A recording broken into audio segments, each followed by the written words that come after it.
नमस्कार, महत्त्वाची बातमी समोर येते आहे।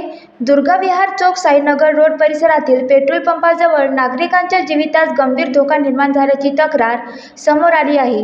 या ठिकाणी पेट्रोल पंप संचालकांनी केलेल्या कुंपणामुळे वाहतुकीस अडथळा निर्माण झाला असून तेथील मोठ्या नाल्याचा सांडपाणी साठले आहे। 50 ते 100 फुटाचा स्लॅब टाकून जागा झाकण्यात आल्याने पाण्याचा निचरा होत नाही, त्यामुळे परिसरात घाण पसरली असून आजूबाजूला डासाचा प्रादुर्भाव वाढला आहे। या प्रकरणामुळे मोठ्या अपघाताची शक्यता निर्माण झाली आहे। नागरिकांच्या सुरक्षतेच्या दृष्टीने या प्रकरणाची गंभीर दखल घेऊन तातडीने चौकशी करून कार्यवाही करावी, अशी मागणी महाराष्ट्र नवनिर्माण सेनेचे शहराध्यक्ष सचिन बावनेर यांनी महानगरपालिकेकडे केली आहे। याबाबत वारंवार लेखी निवेदन देऊनही कारवाई न झाल्यास आरोप करत त्यांनी इशारा दिला आहे की जर आगामी काळात अपघात किंवा जीवितहानी झाली त्यांची पूर्ण जबाबदारी अमरावती महानगरपालिकेची असेल। बावनेर यांनी जिल्हाधिकारी, पोलीस आयुक्त व सिटी कोतवाली पोलीस स्टेशनला देखील या तक्रारीची प्रत पाठवून तातडीने उपाययोजना करण्याची मागणी केली आहे।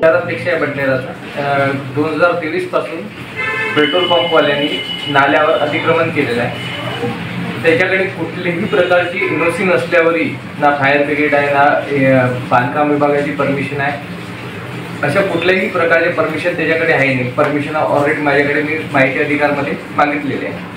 तरीही मी 2023 पासून वारंवार प्रशासनाला निवेदन दिले आहे। प्रशासन कुठल्याही प्रकारचे त्याच्यावर कारवाई करत नाही आहे।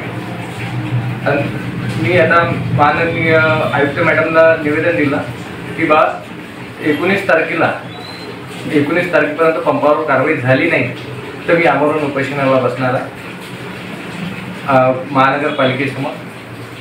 ते निवेदन देऊन मी विदर्भ सिटी न्यूज, अमरावती।